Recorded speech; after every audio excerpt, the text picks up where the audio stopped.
Okay, so we were speaking about the cancers of the kidney. Let's finish them up. Can you see my screen? Good. So now we are going to speak about nephroblastoma.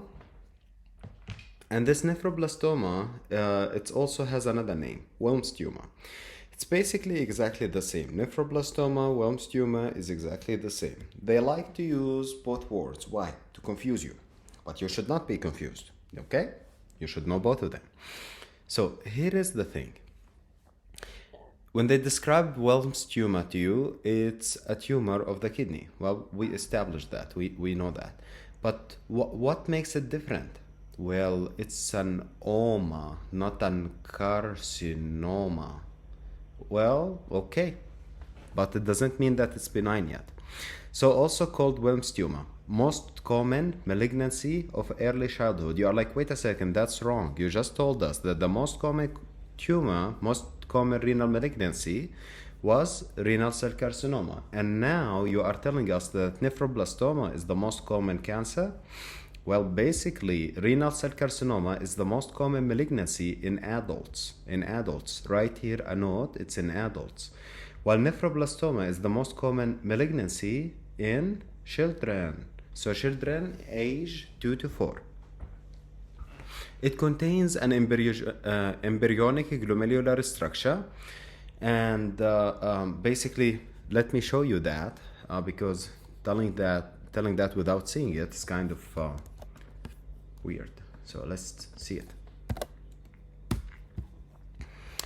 Yes.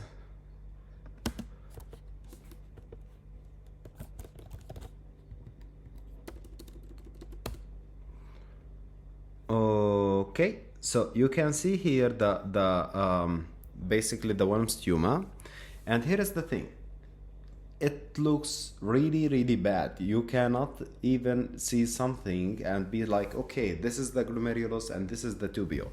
Basically, you have millions of glomeruli next to each other in a really tight space, okay? So that's the idea of the basically this cancer, that you will have so many of these structures squeezed in little area. That's what we call Wilms tumor. They normally don't show you a histology of it, to be fair. They speak about the other symptoms. What other symptoms? Well, let's see.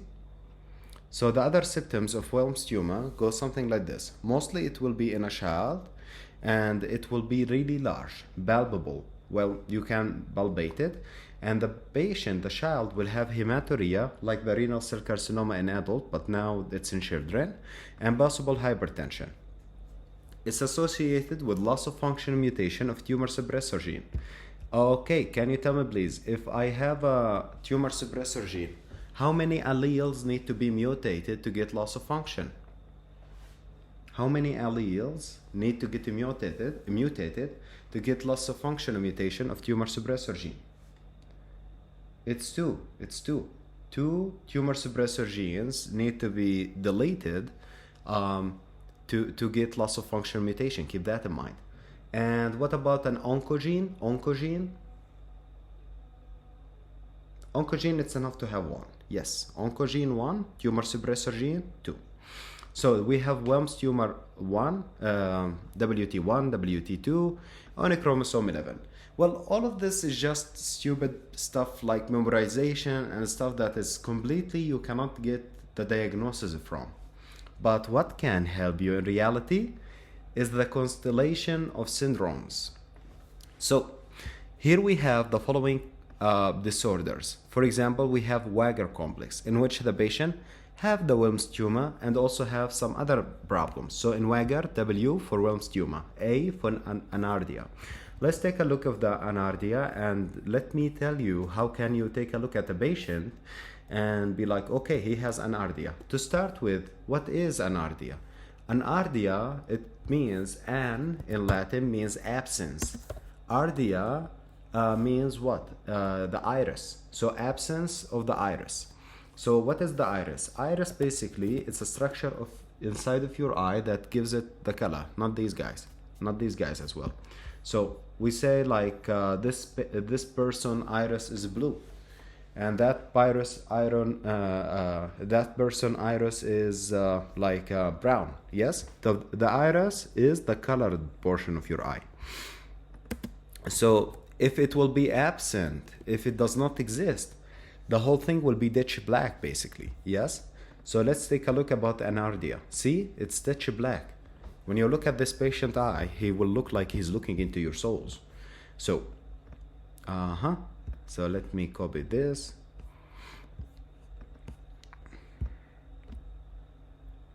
So please someone write on it anardia.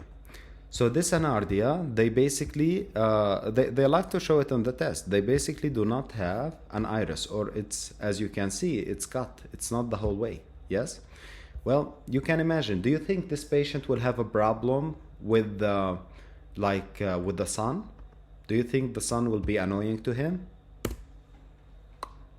Yes, it will be annoying to him. Why? Because a lot of light is coming in and he cannot constrict his eyes. Yes, he cannot constrict his eyes. So it will be quite photosensitive, this patient will be. Okay, so let's take a look what else the patient has with Wagner complex. They have genitourinary malformation, for example, posterior urethral valve, which is, this pathology is commonly in whom? Male or female? Posterior urethral valve. Male, exactly. And also they have range of developmental delay.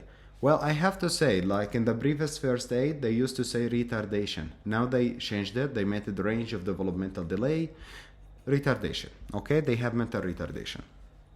So in the exam, to make it simple for you, just know that they have anardia, which is this abscess iris, Wilms tumor, which is the mass inside of their abdomen here.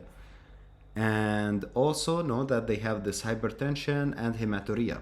And the question will be, what else will this patient have? The answer will be genitourinary malformation. And the next disease is about something called the Denise-Drash syndrome. So this Denise-Drash syndrome, the patient will also again have what? They will have Wilms tumor. All of these syndromes have Wilms tumor. But they will also have something called diffuse mesangial sclerosis. So basically when that happens, the mesangium of your kidney, which is basically the cells that makes the parenchyma of your kidney, will become sclerotic. When they become sclerotic, they will lead to nephrotic syndrome. Guys, remind me please, in nephrotic syndrome, why do we have a hypercoagulability state? Why do we have hypercoagulability state in nephrotic syndrome?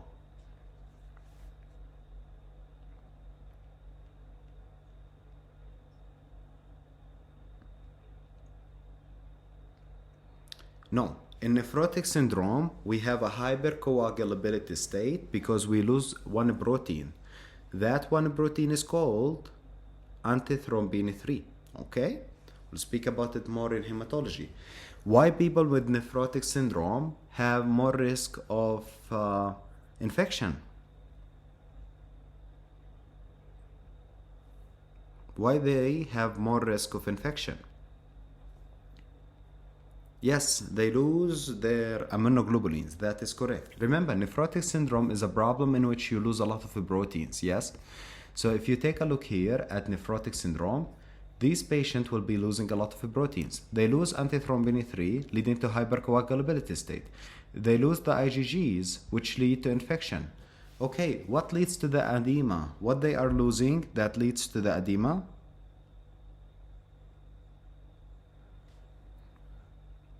The albumin. Okay, good. So why? What will be reduced? What will be reduced? Exactly, decreased oncotic pressure. Exactly, good. So yeah, basically in this Denise-Drash syndrome, it's a form of constellation of symptoms in which they will have tumor, nephrotic syndrome, and dysgenesis of the gonads. It's not a high yield one, but still, they will have this male pseudo-hermaphroditism. I hate this word, I cannot pronounce it. But basically it means these guys. I'm not sure that you can say they are guys, but basically their genitalia looks both like a male and a female. Okay? They are in between type of thing. So you cannot say that he's totally a male or totally a female. Basically, they will have both, exactly, ambiguous genitalia, or genitalia that has both a penis and a vagina. Okay? So if they have both penis and a vagina, yeah, we say it contains both.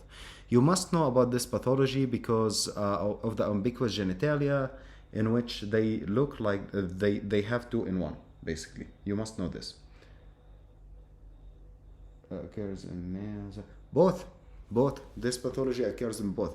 That's the thing about the ambiguous genitalia. It will be a lady that has like basically a penis, or it will be a man who basically have a vagina. When we discuss reproductive, we'll explain exactly why this happens, okay? Because there is a mechanism in which this happens. They develop both. We'll explain how it happens exactly that they have both of them. So, also they will have Wilms tumor type 1 mutation. Okay, now the high yield one, the most high yield between all of these three is Wagger is the most high yield, and the big with Weidman syndrome is actually really high yield. Why they like it? Because of the symptoms. Hemihyperplasia. So the patient will have Wilms tumor, big tongue, and big organs, omphalocele. This is all not important. This is the most important.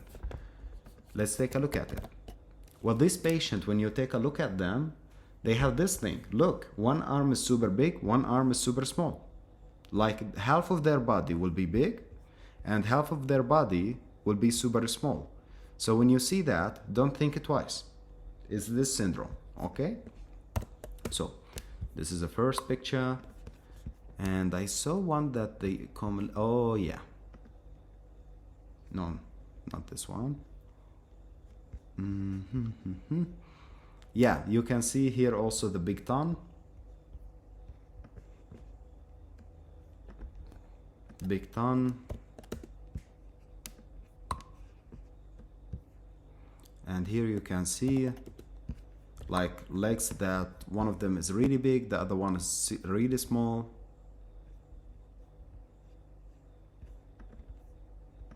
One leg is super big, the other one is super small. Okay.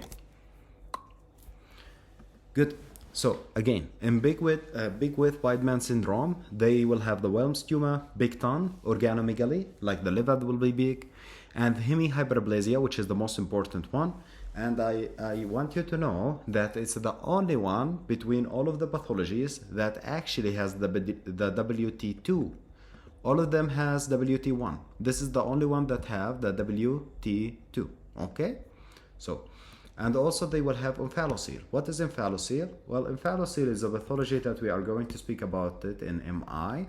Basically, it's an anterior wall defect of your abdomen in which the intestine will go outside of the body and they will be covered by a membrane. That's the omphalocele. Is it treatable, or this child is going to die? This is omphalocele. What do you think, guys? If you see a child like this, is he going to die, or you can treat that? You are such a horrible person. No, we treat it. Look, to treat it, it's pretty simple actually. So you just cover this sac, you cover it with a plastic bag basically, and you wait for the child to grow. Okay? When he grow big enough, you do surgery and put in his intestine back to his stomach, back to his abdomen. So yeah, initially he will have it outside of his abdomen. You cover it with a bag, not to get intoxicated. Then after some time, he becomes bigger. The child becomes bigger, so his abdominal cavity becomes bigger. You can put the intestine back inside and close him up. So it's totally treatable. Okay. So you saw the steps. Initial. After that, you cover it with a plastic bag. And after sometimes when his abdomen becomes big enough, you can put the intestine back and suture him up. Okay, that's omphalocele. The next pathology is urothelial carcinoma of the bladder. So now we have descended. We are speaking about the cancer of the bladder. Okay? So you must know which type of epithelial cells is inside of your bladder. Different organs have different types of epithelium. Please someone write me in 2 or 3 hours to make you a list with each organ and which type of epithelium it has, since this is super high yield. I will do that for you guys today. But speaking about the bladder, it has a transitional type of epithelium. Now comes the question.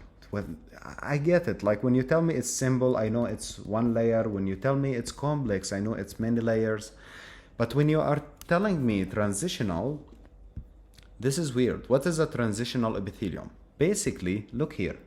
If you count the layers here, they are 1, 2, 3, 4, 5, 6. Yes? But when you stretch it, they become less. Okay? So here they are 6. But if you stretch it, they become 3. That's a transitional cell type of, let me see, I hope it's one of these. Yes, it's here it is. This is the picture I was looking for. So in case of a transitional epithelium, you can see that which is located in your bladder and also in your urethra. So you can see here that this patient will have, look, 1, 2, 3, 4, 5 layers, but that's non-stretched. But during the stretch, you will stretch it up. It becomes 1, 2 layers. That's it. Okay? So this is a transitional epithelium. Okay? Which is located in the bladder. So also called the transitional cell carcinoma, most common tumor of the urinary tract system. It can occur in renal calyces, renal pelvis, urethra, and the bladder. Basically, anything that contains what? It contains transitional cells. Well, keep in mind the word I gave you the previous class. I told you about a word that says pelvocalyceal system. Pelvocalyceal system means your calyces together with your renal pelvis. Yeah, the whole thing. So it can be suggested by painless hematuria, but it has zero cast. Why it has zero cast? Why do you think so? Why this patient has zero cast? Not in the tubules, exactly. It's not in the tubules. It's associated with the problems in your B-sac, which is, to start with, a drug called phenacetin. This phenacetin, I want you actually to know about. It has not been used for the previous 50 years, but sorry, you have to know about it. So what is this phenacetin? It's a form of NSAID, basically, okay? And that NSAID, it's like a pain relieving drug that was used back in time, but it was stopped both in the US and in all of the developed countries. So why the hell do you study it? Because of immigrants, okay? So people can come from other countries and they can have that. Or to make it even worse, now people can order it from AliExpress. Yep, you are not mistaken. You can order it from AliExpress today. And if you order it, you will get urothelial carcinoma for free. Okay. And also tobacco smoking is associated with urothelial carcinoma and also aromatic amines, which is found in dyes, basically people who work at staining stuff. And cyclophosphamide. Well, what is a cyclophosphamide? Can someone tell me what is cyclophosphamide?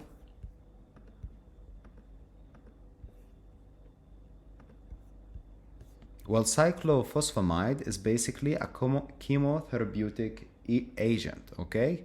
Cyclophosphamide is a chemotherapeutic agent. And this chemotherapeutic agent, what the most important thing to know about him, that it has a side effect.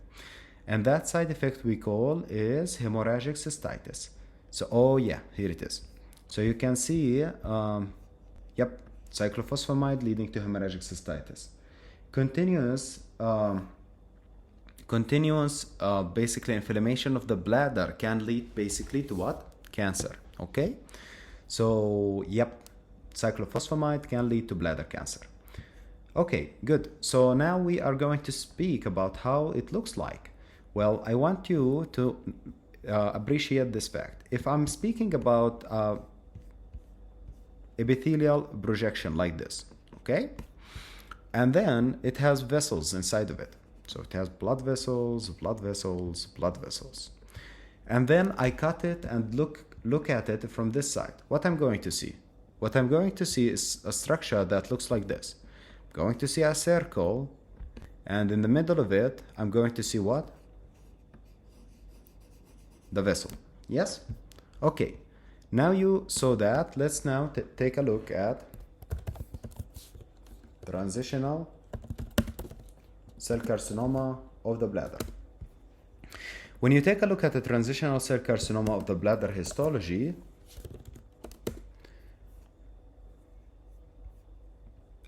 yes. So they will show you something like this. You are like, well, I see shit. I cannot see anything. I agree. This is a bad picture. But let me see. Okay, you can see some blood vessels here. You can see here the nuclear cytoplasmatic ratio. Is it high or low? If you have a difficulty comparing, like the nuclear cytoplasmatic ratio, look what to do. Look at the nucleus. Is it making the most of the cell? The answer is yes. If that is true, the nuclear cytoplasmatic ratio is high. Okay? The nuclear cytoplasmatic ratio means how much nucleus you have compared to how much nuclei you have. If we speak about this, basically cancer, notice around it here, there is the what? It's the cancer, the babula. I just draw for you guys. Yes, this one. The blue one, the blue thing. And in the middle, there is a vessel.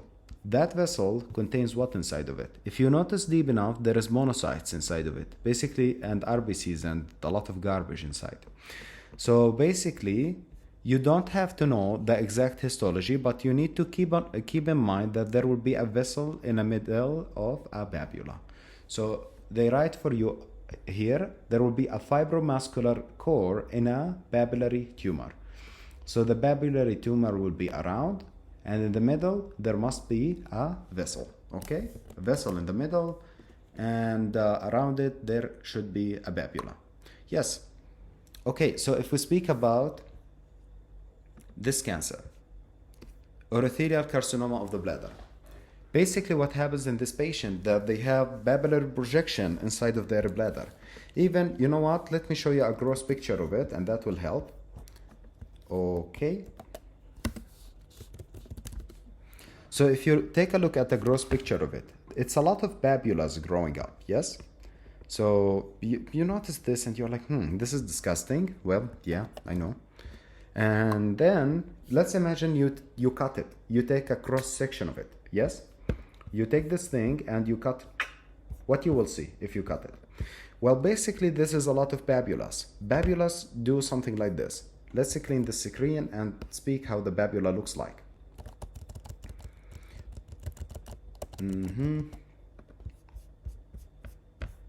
Well, it looks something like this. This is the babula, okay? In the middle of the babula, well, it needs a blood supply, obviously. So there will be blood supply going into it. Artery, vein, all of the good stuff. Yes? It will be in the middle. So when you do a histological specimen of it, you will do what? A cross section like this. Yeah? You will cut the whole thing. And when you cut the whole thing, what will happen? Well, I just cut it like this. So you will be able just to see the cut, which will be looking something like this.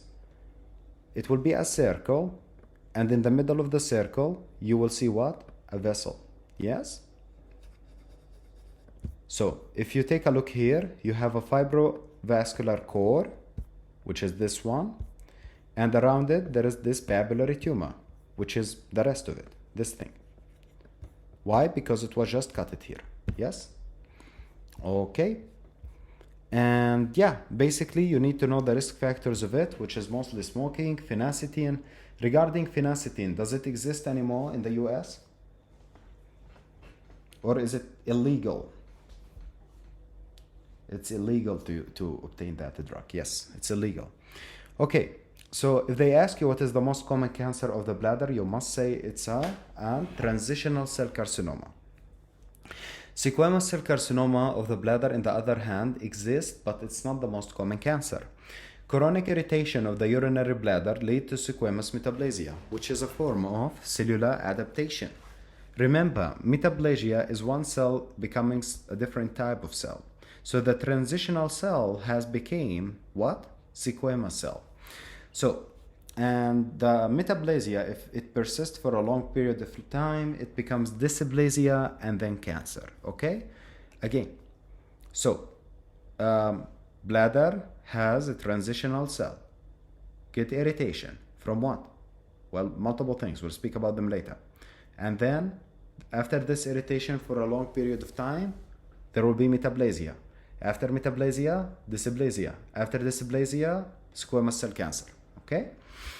So here they write you the risk factor, which are super important to know actually. Schistosoma hematobiome, which is found in the Middle East. Which country, please? Can someone write me the country that they love to tell you about? Which country in the USMLE squamous cell carcinoma is really famous of? Exactly. It's Egypt. Yes. I know.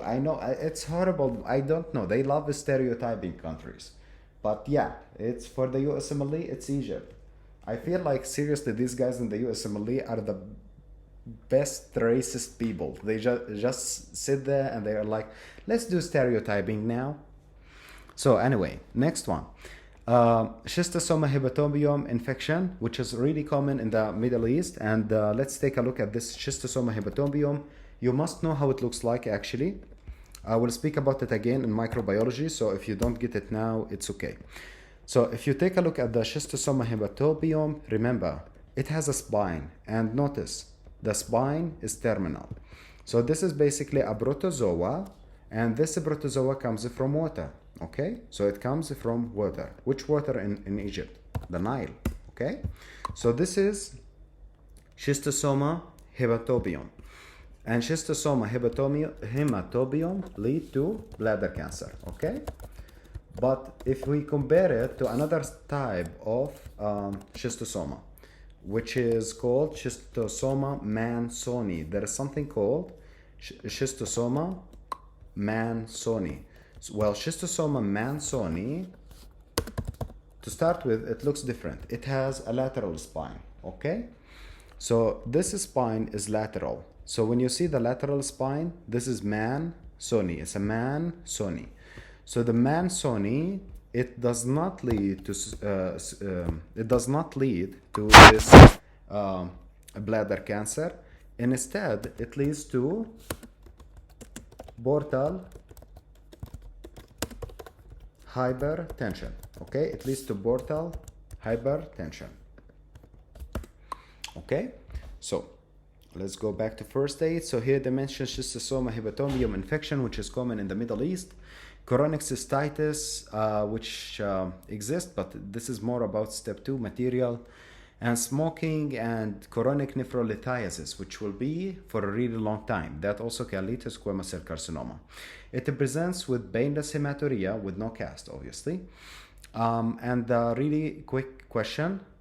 If the patient has kidney cancer of any type, during urination, will it be painful? I'm not speaking about flank pain. I'm speaking during urination. Will it be painful? No pain during urination. A flank pain he will have, but that's on palpitation when you touch it. But on the being while he's urinating, during urination, no pain. In case of kidney or bladder cancer, no pain during urination. But a flank pain can be, but not related to the urination. Okay, it's not related to the urination. Okay, so that's it for pathology of the kidney. Well, 4 pages and we finish one more system. Let's do this. Okay, so we have the kidney. Speaking about different portion of the kidney, we have the VCT, we have the lobe of Henle, we have the DCT, and we have the collecting duct. Speaking about the VCT, let me ask you this. What is the most active portion of the kidney? Come on, rapid review. like just about the nephro rapid review. The real rapid review will be in the third hour. Okay, the BCT, excellent. So what is the most likely area to be ischemic and die because of ischemia? The BCT, the medullary portion of it, remember, it has a convoluted portion and it has a straight portion. So is it the straight portion or the convoluted portion that gets affected the most? The straight portion, exactly, it's the straight portion. Well, can someone tell me, where is the tonicity of the nephron is higher? Is it at the cortex or at the medulla? Tonicity of the kidney. Yes, it's at the medulla. Good. Can someone tell me, parathyroid hormone, from which area in the nephron it leads to reabsorption of the calcium? Where does aldosterone work?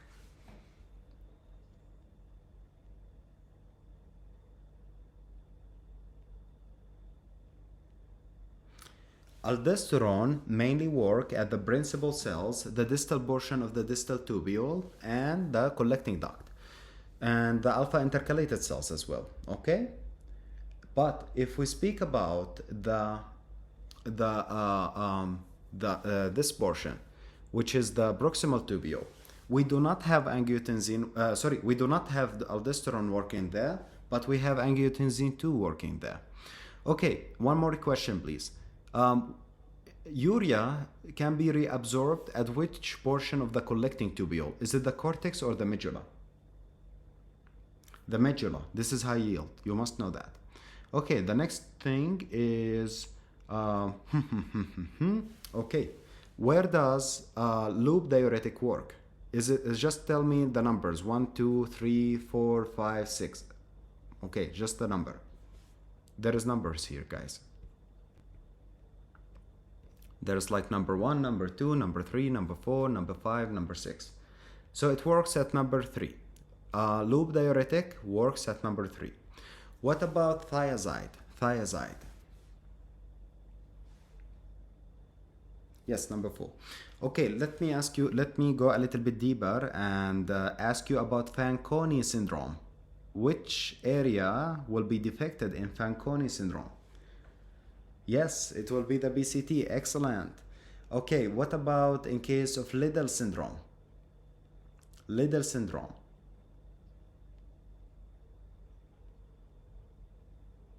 The collecting duct, exactly. What about Gitelman?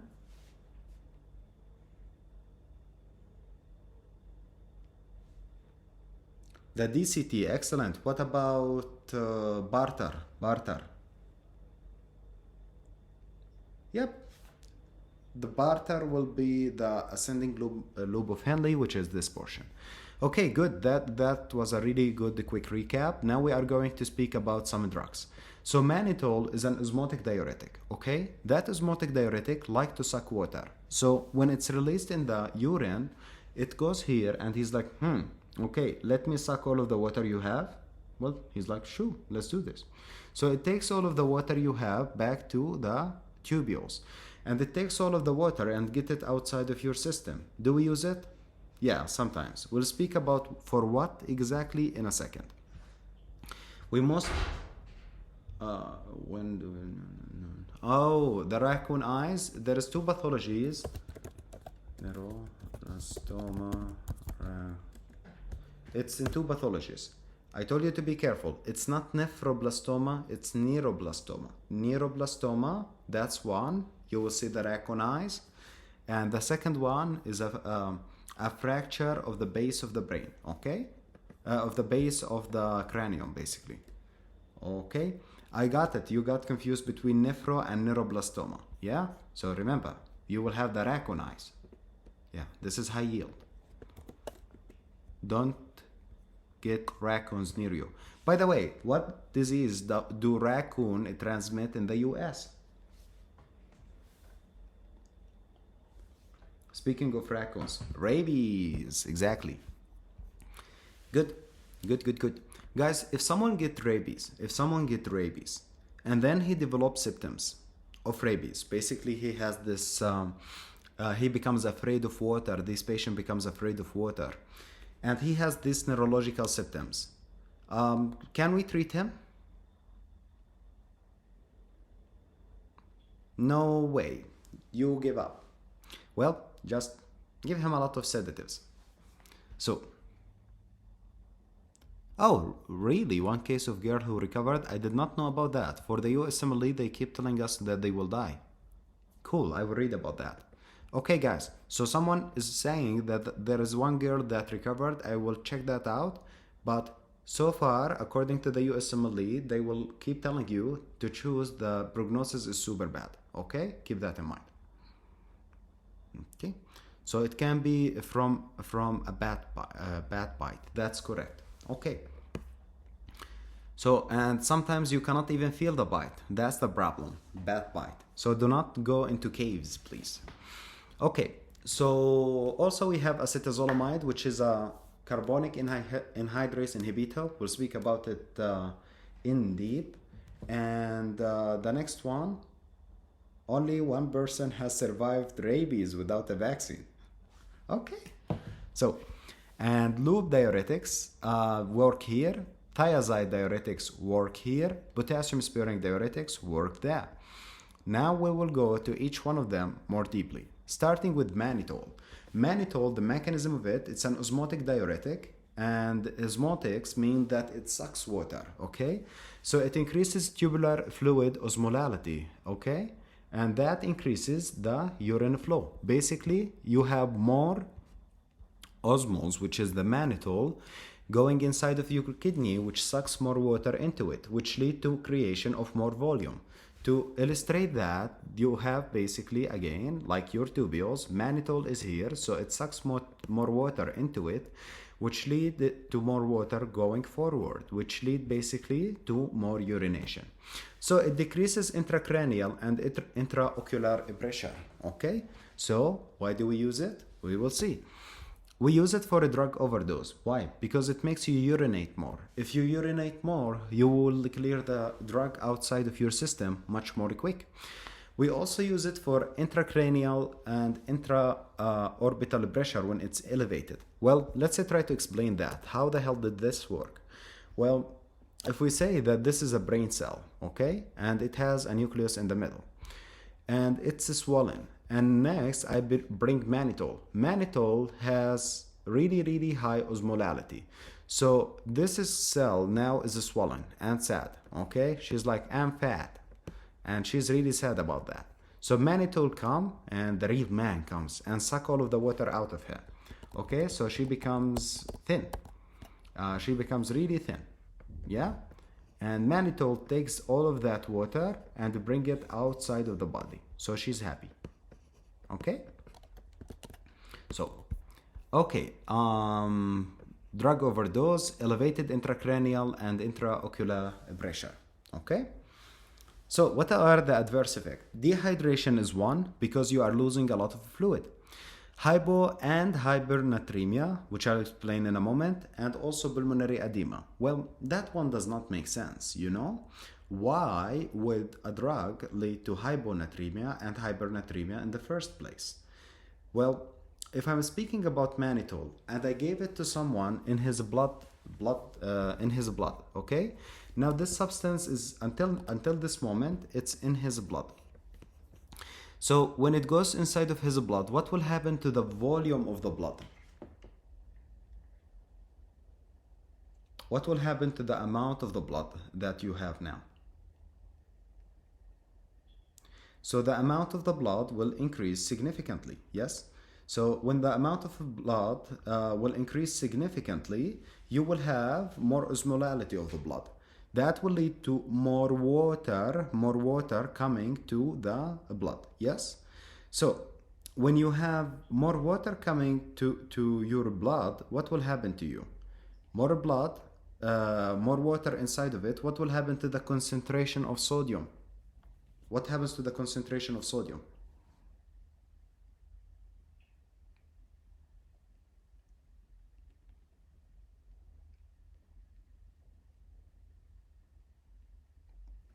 Well, think about it, guys.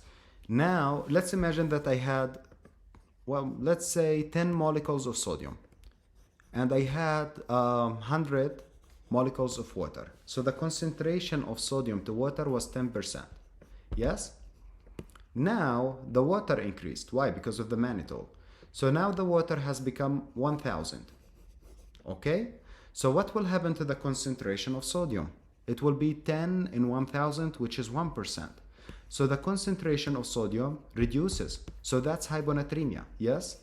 So you will have hyponatremia when? Initially. When using mannitol, initially you will have what? Hypernatremia. But after mannitol exits your body, what will he exit with? What mannitol will take with him? Sorry, it's hyponatremia, what I'm saying. It's hyponatremia. Hyponatremia, why? Because the concentration has reduced, yes? So you have hyponatremia initially. Hyponatremia, why? Because you have more water decreases the concentration of the sodium, so you have hyponatremia.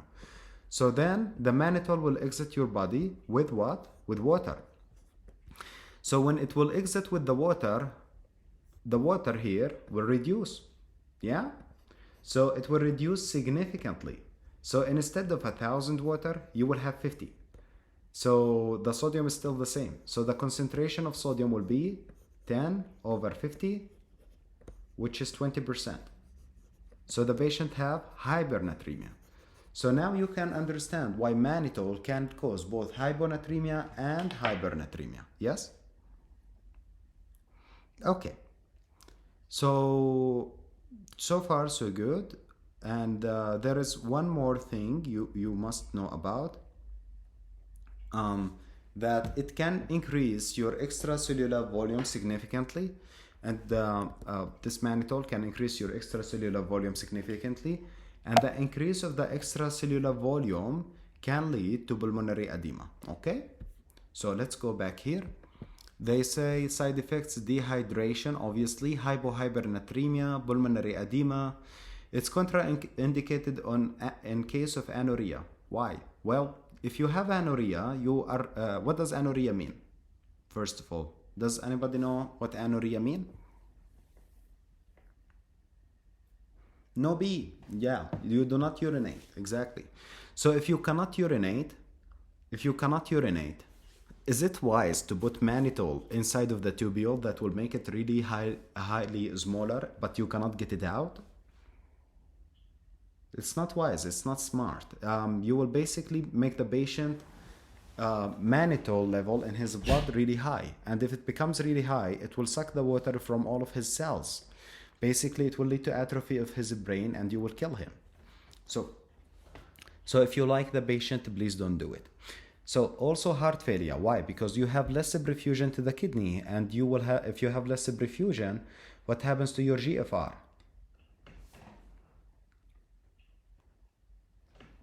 GFR is down. So if the GFR is down, what will happen to the filtration of mannitol? Low filtration of mannitol. So if you have low filtration of mannitol, it's better not to give it, because well, it will accumulate inside of the body, which will start sucking water from your normal cells. Okay? And you don't want that. Okay, so that's mannitol. We also use it for a glaucoma. Please remember about this. We use it for a glaucoma as well, because what is a glaucoma? Glaucoma, it's an increase of the intraocular pressure. It has two mechanisms, which we'll speak about. Okay. So glaucoma, there is an increase of the intraorbital pressure inside of the eye, as you can see, which can lead to damage to what? To the optic nerve. This is basically the pathology. So you want to reduce the pressure from the eye. One of the so many mechanisms of so many drugs we can use in glaucoma is mannitol. So when mannitol is present here, he will suck the water from inside of the eye. Less water, less pressure, less optic nerve damage. Okay? Good. So let's take a look at the next thing. Oh, dang it.